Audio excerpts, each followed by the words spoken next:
Olá, meus queridos alunos e alunas.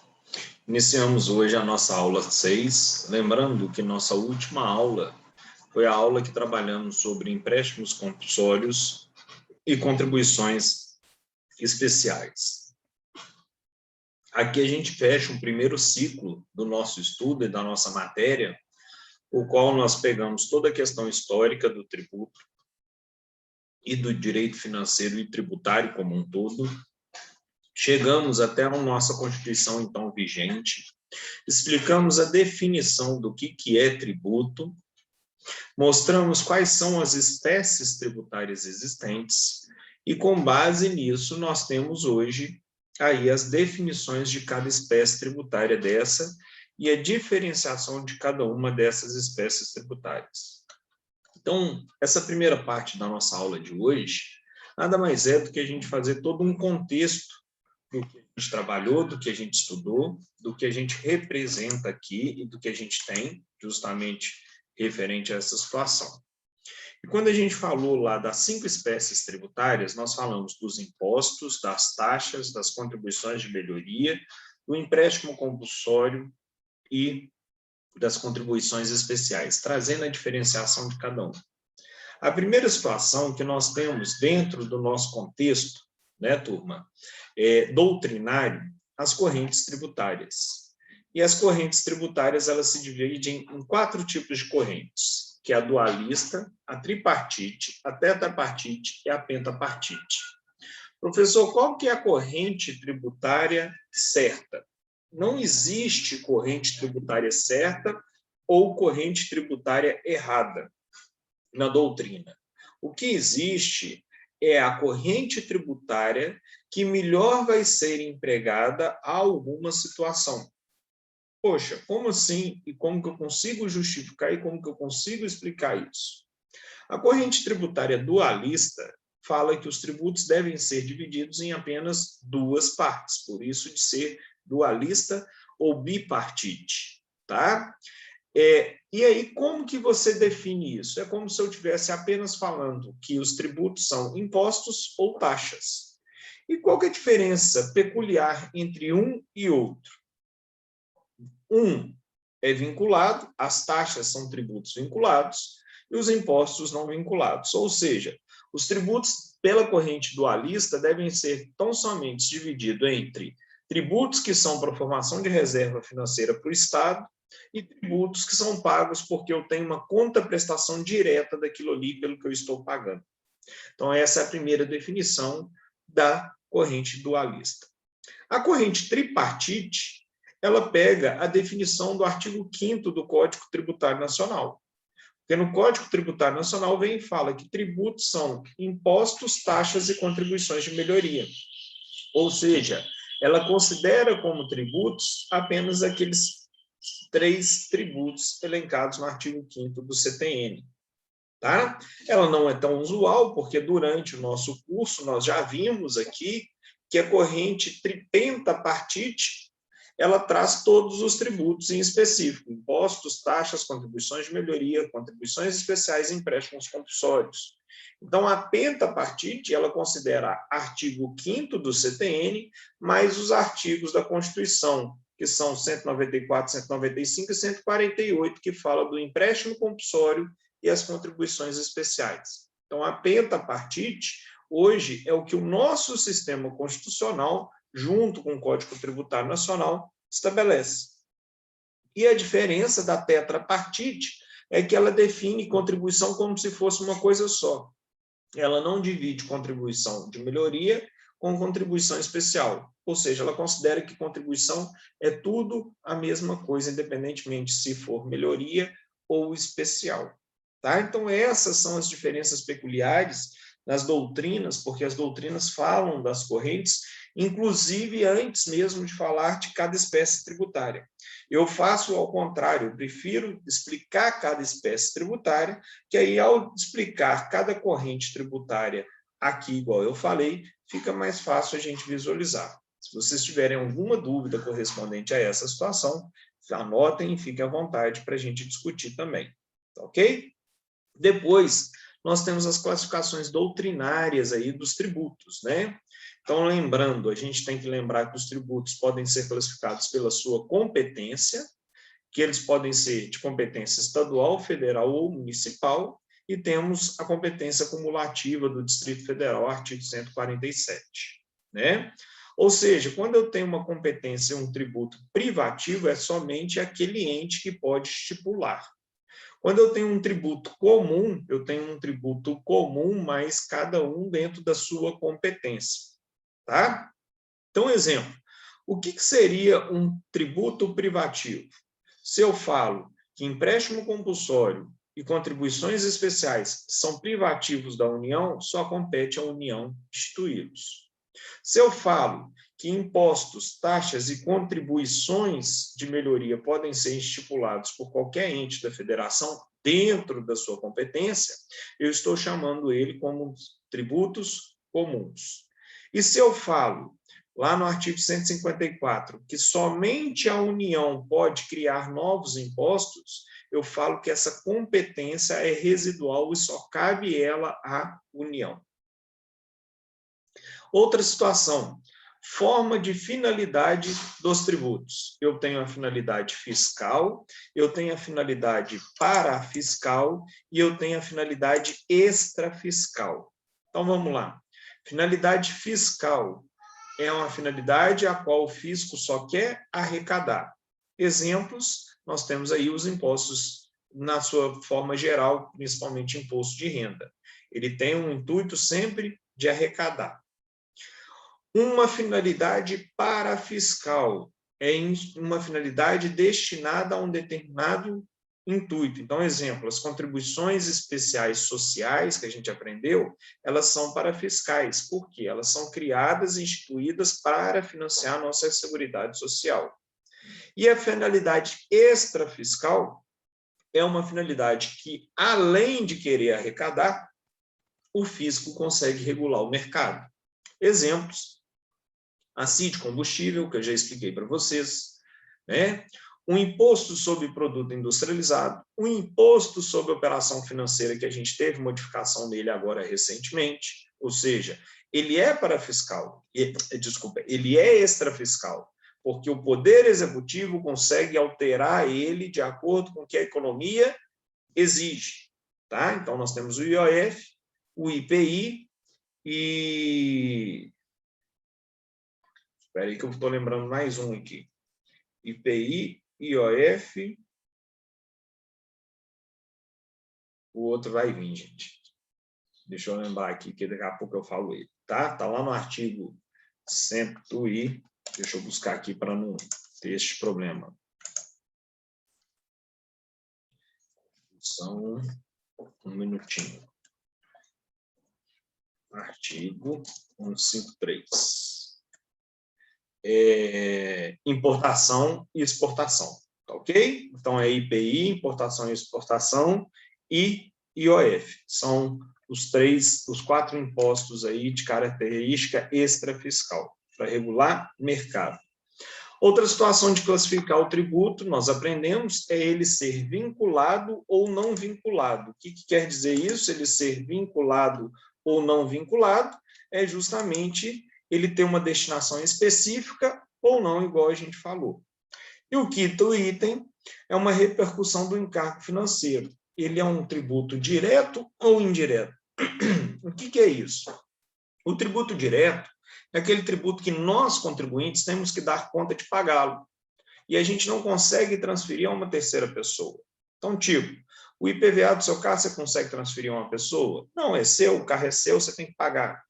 O IPTU da sua casa também é sua, você não consegue. Ah, mas eu aluguei a minha casa e estou mandando quem alugou pagar. Mas se aquela pessoa que vai alugar não pagar, você que tem que pagar, porque você que é o proprietário. E o indireto é aquele tributo que a gente chama por dentro, né? Que você não sabe o tanto que você está pagando e sempre é transferido ali na cadeia tributária. Então, exemplo, eu comprei um carro e vou pagar ICMS sobre esse carro. Mas esse ICMS já foi recolhido pela fábrica, pela concessionária, e agora está sendo transferido para mim. Então, o tributo indireto é aquele tributo que eu consigo transferir justamente o anseio dele, a transferência dele, e quem sempre paga por ele somos nós, pobres mortais, tesouro do governo, né? Os pobres mortais contribuintes. Outro aspecto que o tributo tem é o aspecto objetivo ou subjetivo. Objetivo é quando se tributa a coisa. É o exemplo lá do carro que eu dei, né? Eu tenho um carro que é 50 mil, a Maria também tem um carro que é 50 mil, só que o carro da Maria é muito mais inteirinho do que o meu. Ou o carro da Maria foi pago à vista e o meu está parcelado. Não interessa. O IPVA, que é o Imposto sobre a Propriedade do Veículo Automotor, a ser cobrado de um ou de outro é o mesmo. Não depende da condição de quem é dono ou não. O que eu estou tributando é o objeto, é a coisa. E outra situação é a incidência subjetiva ou pessoal, que eu dei o exemplo para vocês no imposto de renda, né? Eu tenho a Maria e o José, os dois ganham 10 mil, mas a Maria tem dependente, despesa com escola, despesa com saúde, despesa com um tanto de coisa. O José não tem nenhum tipo de despesa para deduzir. Quem provavelmente vai ter uma melhor restituição de imposto de renda? A Maria, por conta dessas questões. E as bases econômicas que existem sobre a nossa forma de tributação, que se dá tanto pelo comércio exterior, pelo que aí a gente fala de importação e exportação, pelo patrimônio, tudo que a gente tem é tributado, pela nossa renda, qualquer tipo de renda nossa é tributada, pela nossa produção, tudo que a gente produz trabalhando ou de matéria, a gente paga tributo, ou tudo que a gente circula também. Então, essas são as nossas bases, as quais a gente paga tributo sobre tudo. Com isso, turma, a gente fecha essa primeira parte e vamos entrar agora na segunda parte da nossa matéria, ok? Então, continuando, turma, aqui a nossa aula 6, a gente começa a falar agora da segunda parte do nosso Código Tributário também, tá? As quais a gente vai ter uma definição nessa parte aí do Código Tributário. Mas antes disso, nós entramos lá no título 6 da Constituição, peço vocês que peguem aí, principalmente o artigo 145 a 162, que vocês leiam todos esses artigos, anotem qualquer dúvida a respeito dele, porque aí agora a gente começa a trabalhar essas questões e esses artigos aí do nosso sistema tributário constitucional nacional. Ok? Ou seja, o artigo 145 a 162 traz várias coisas que a gente vai estudar ainda, algumas a gente já falou e outras a gente vai reiterar, as quais justamente a gente tem aqui a possibilidade, né, de trabalhar toda essa sistemática aqui. Então, vamos lá. A primeira questão que nós temos é a questão da competência tributária. Competência tributária nada mais é a competência de cada ente instituir o tributo dentro do que tem de competência, município, estado ou união. Então, nós já falamos, o artigo 5º lá da Constituição, do Código Tributário, e o artigo 145 fala que União, Estados, Distrito Federal e municípios têm competências comuns para instituir taxa, impostos e contribuições de melhoria. E isso está dentro do que a gente tem de embasamento, e isso está dentro da competência que cada ente tem justamente para fazer isso. Outra situação interessante que eu vou pedir para vocês lerem na Constituição são os artigos 157 a 162. Ele fala, e principalmente o 157 a 159, fala da divisão tributária, que nós já trabalhamos isso, e eu volto a falar a respeito disso. O que é essa divisão tributária? É justamente o que? Nós vimos que os impostos do município ficam tanto só para o município, vimos que os impostos dos estados vão ficar parte com o estado e parte o estado tem que destinar para o município, e os impostos da União, parte ela tem que destinar para o estado e parte ela tem que destinar para os municípios. Exemplo, o IPVA é um imposto sobre propriedade de veículo automotor do estado. 50% dele, quando o estado arrecada, ele tem que destinar para o município onde o veículo está licenciado.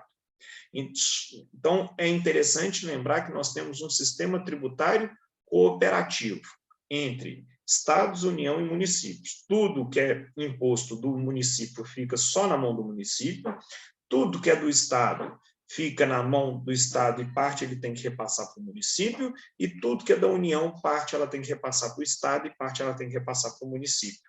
Tá? Então, esse é o sistema cooperativo que está lá falando quantos por cento de cada um, e no material eu também consto isso para vocês, que vai ser destinado para cada ente, a depender de cada imposto. Né? Outra situação também, nós temos justamente a questão da enunciação dos princípios do poder de tributar, o qual essa enunciação do princípio do poder de tributar está lá no parágrafo 1º do artigo 145. Já trabalhei isso com vocês, e fala lá que sempre que possível, o imposto deverá ter uma característica pessoal na função de atender às demandas de dar uma função social àquela tributação. Tá? E aí nós temos também o artigo 146 da Constituição, que fala também da questão da lei complementar, a qual eu também já trabalhei com vocês, fato gerador, base de cálculo, contribuinte, 146, inciso 6, por favor, dê uma lida lá, né? Falei que o Código Tributário Nacional foi recepcionado por nossa Constituição com força de lei complementar, porque ele guarda todos os requisitos dispostos no artigo 146 da Constituição. Ok? Tranquilo até aí, turma? Então, ótimo. Lembrando todas essas questões, nós entramos agora justamente numa questão de falar aqui no poder de tributar que a Constituição traz. É muito interessante que quando a gente entra lá no artigo 150 em diante, a gente vai ter lá o seguinte, a enunciação dos poderes de tributar. Né? Então, vou pegar aqui a Constituição, no nosso artigo 150, fala assim, das limitações do poder de tributar. Né? E é muito interessante que o artigo 150 em diante traz limitações de poder de tributar. E essas limitações nós vamos entender e estudar todas elas. Por quê? Porque essas limitações elas têm que ser estudadas porque queira conhecer um político, dê poder a este político. Queira conhecer uma sociedade nesse sentido, dê poder a quem governa essa sociedade. E, infelizmente, nós temos uma história política que quanto mais poder você tem, mais você quer. E, consequentemente, poder não se faz sem condição financeira. Então, quanto mais poder o governo quer, mais ele quer tributar para ter mais controle do poder. Então, o nosso sistema constitucional ele é muito bem redigido, ele é muito bem escrito, apesar de muitas pessoas falarem que a nossa Constituição é ruim, não, ela é excelente. Só que ela é excelente até demais, porque ela tem muita especificidade, porque no Brasil a gente tem que acabar com qualquer tipo de possibilidade e viabilidade aí de querer tributar mais e mais. Então, no artigo 150, nós temos as vedações para todos os entes, limitando o poder de tributar para todos os entes. Municípios, Distrito Federal, Estados e União. No 151, a gente tem as vedações impostas só para a União, e no 152 para os Estados, Distrito Federal e municípios. Nós vamos estudar cada uma dessas questões aí, tá ok? Começando, então, nós falamos, então, justamente das vedações do artigo 150 da Constituição, que é justamente para todos os entes da federação. Né? O artigo 150 da Constituição fala assim, sem prejuízo de outras garantias asseguradas ao contribuinte, é vedado. Vedado é o quê? É proibido. A União, Estado, Distrito Federal e os municípios fazer o quê? Né? É vedado. Inciso 1, a gente criar tributos sem que lei estabeleça, porque isso a gente tem que pensar numa questão de legalidade que busca aí a democracia e uma segurança jurídica. Essa segurança jurídica ela é muito importante, nós vamos trabalhar cada um desses itens um por um, tá ok? E também nós temos aí um aspecto de até mesmo amadurecimento. Outro inciso, que é o inciso 2, fala da igualdade, onde a gente não pode ter tratamentos desiguais, porque não podemos aplicar 2 pesos, 2 medidas. O inciso 3 vai falar de irretroatividade e anterioridade, são os princípios que a gente vai aprender para que o tributo não seja criado de imediato, ou também não seja criado e aplicado de imediato, e que a população tenha um prazo para se adaptar, a depender dos tributos. No inciso 4, nós vamos falar do efeito de não confisco. Isso tem muito a ver, turma, com o que a gente aprendeu lá no artigo 3º do CTN, porque tributo é toda prestação pecuniária que não constitui sanção de ato ilícito. Então, pagar tributo é pagar coisa certa, pagar porque você fez o certo. Então, ele não pode ter o caráter confiscatório, tá?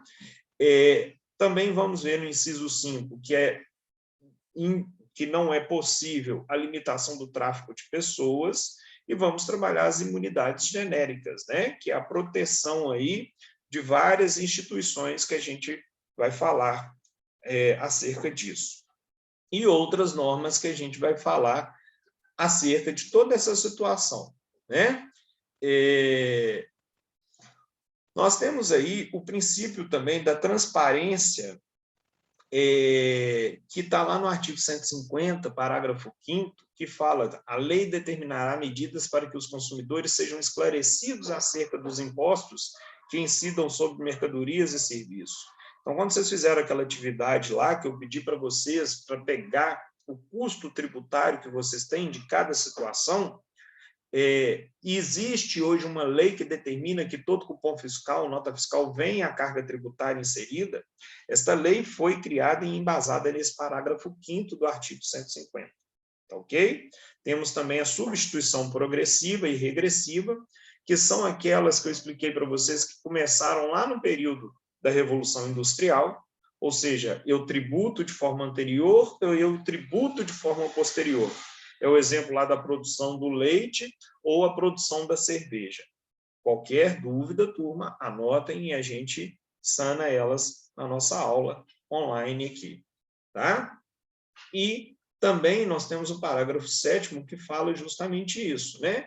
A lei pode atribuir a sujeito passivo de obrigação tributária, ou seja, a lei pode atribuir ao contribuinte, né, a condição de responsável pelo pagamento do imposto ou contribuição, cujo fato gerador deva ocorrer posteriormente, assegurada a imediata e preferencial restituição da quantia paga, caso não se realize o fato gerador presumido.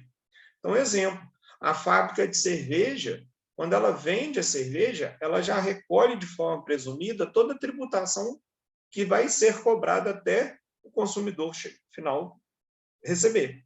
Então, isso é uma tributação antecipada de tudo que ainda vai acontecer. Diferentemente também, e o que acontece, igual a questão do leite, né? O produtor rural entrega o leite na cooperativa, a cooperativa que tem que recolher o tributo que era devido pelo produtor. Por quê? Porque eu não posso ter essa tributação em cada produtor, porque eu não consigo controlá-los. Ok? Então, é justamente acerca dessa situação que a gente trabalha. Agora, eu vou pedir para vocês pegarem aí, por favor, o artigo 150 da Constituição e para a gente trabalhar a questão da legalidade tributária. Nós vamos começar a trabalhar o primeiro item do artigo 150 da Constituição e fala, né? Sem prejuízo de outras garantias asseguradas ao contribuinte, é proibido, é vedado à União, Estados, Distrito Federal e municípios, inciso 1, exigir ou aumentar tributos sem que lei o estabeleça. Né? Esse inciso 1 ele é bem interessante, ele traz aqui para nós essa questão da legislação, né? E ele tem justamente uma situação muito importante, relevante, que é a segurança jurídica que temos que ter. O artigo 5º da Constituição, ele traz para a gente uma legalidade genérica, que fala lá no inciso 2, ninguém vai ser obrigado a fazer ou deixar de fazer coisa senão em virtude de lei. Isso é para todo mundo. E o nosso artigo 150, inciso 1, é uma legalidade estrita, que fala, eu não posso aumentar ou criar tributos sem que tenha lei para isso, estabelecendo. Então, não é uma legalidade genérica, tipo, ó, eu não posso porque não está na lei, ou eu posso porque está na lei. Não, é uma lei restritiva, estrita ao que a lei fala. Eu tenho que ter uma lei criando um determinado tributo. Tá? Isso por quê? Porque se eu perco essa segurança jurídica e se eu perco essa garantia da legalidade, eu não acredito mais no Estado. Já imaginou? Esse ano, nós estamos aqui e já pagamos o nosso IPVA. Aí o governo do Estado vai lá e faz uma conta e fala, poxa, eu achei que eu ia arrecadar X com isso, mas precisava arrecadar X mais um. Vamos mandar uma guia complementar para cada um pagar mais tanto? Alguém ia pagar? Não. Por quê? Porque ele ia cobrar uma coisa que a lei não estipulou e que veio uma lei posterior querendo retroagir. Então, não. Eu tenho que ter esse princípio da legalidade. Eu faço o que está vigente naquela época e o que a lei prescreve naquela época.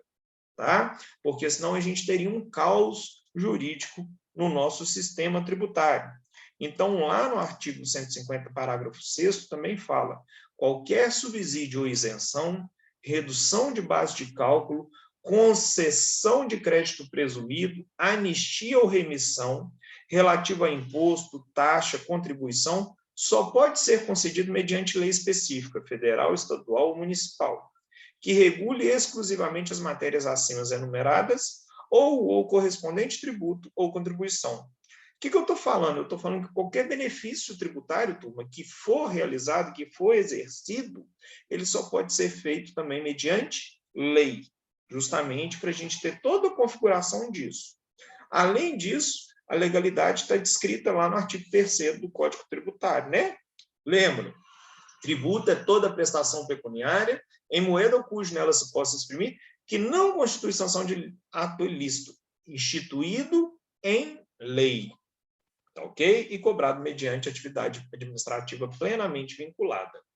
Outra situação interessante, vamos agora pegar o artigo 97 do Código Tributário Nacional, e lá fala, né? Somente a lei que pode estabelecer a criação, ou a majoração, ou a extinção do tributo, somente a lei que pode definir qual que é o fato gerador, né? O que é o fato gerador? Que vai fazer eu pagar aquilo ali, o contribuinte, né? A alíquota, como que vai se calcular, que é a base de cálculo também. Tá? Então, a base de cálculo é justamente também a forma que se vai calcular. Além disso, a lei que vai falar também acerca de como que vai ser a penalidade, se você pagar, não pagar, se fizer coisa certa ou errada, tá? E como é que vai ter a exclusão, suspensão e extinção desse crédito tributário. Isso depois a gente trabalha, ok? Lembra que no início dessa aula eu falei com vocês que nós temos tributos que têm característica extrafiscal? Pois então, nós temos aí os tributos de características extrafiscais, que são aqueles enumerados lá no artigo 153, no parágrafo 1º, os quais são Imposto sobre Produto Industrializado, IOF, né?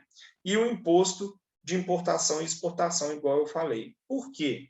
Porque existe lei para esses 4 impostos, mas o governo federal tem uma possibilidade, por meio de decreto executivo, alterar as alíquotas dentro do que a lei permite, de 0% a tantos por cento, igual a lei permite.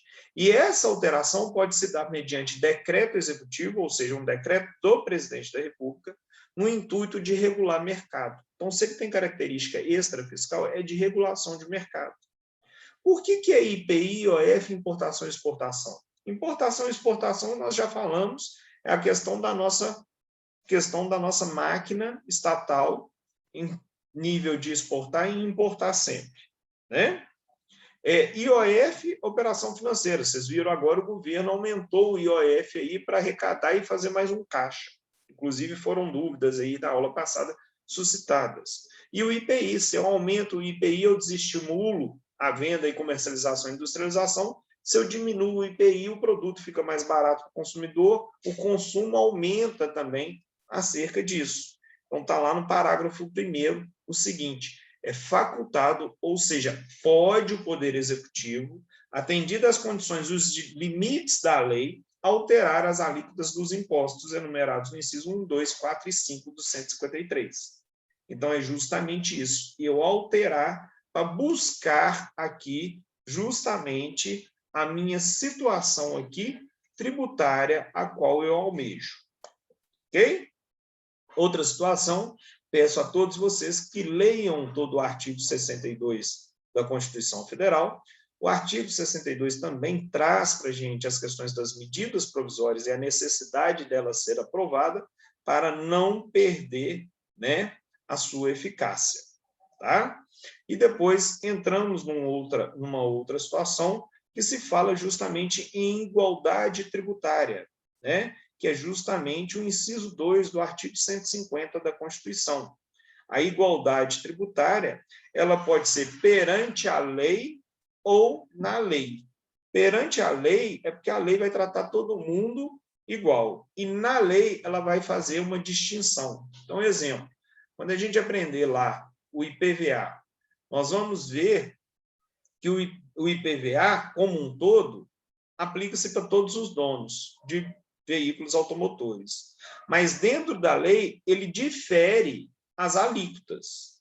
Então, se você usa carro para passeio, a sua alíquota é 4%. Se você usa carro de locadora e você é locador de veículo, a sua alíquota é 1%.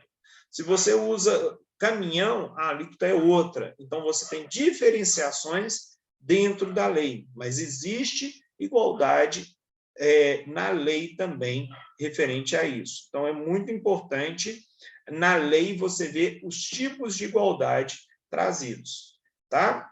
O 150 da Constituição fala também, né, que a gente não pode trazer, né, tratamento desigual, proibida a distinção em razão de ocupação profissional ou função por eles exercidas, independentemente da denominação dos rendimentos. Isso parece bobo, esse 150, mas isso é muito interessante porque, na época anterior à Constituição, os próprios professores tinham um imposto de renda diferenciado. Para quê? Para não difundir ideias contra o governo. Então, hoje, independente de onde você recebe, como você recebe, qual que é o seu tipo de renda e que tipo de renda é aquela, você sempre será tributado da mesma forma, sem distinção de raça, cor, gênero, profissão, crença, qualquer coisa que valha. Ok? Tranquilo então, turma? E aí eu coloco no material mais alguns exemplos de igualdades referenciadas aí. Por hoje é só. Um grande abraço para vocês. Fiquem com Deus.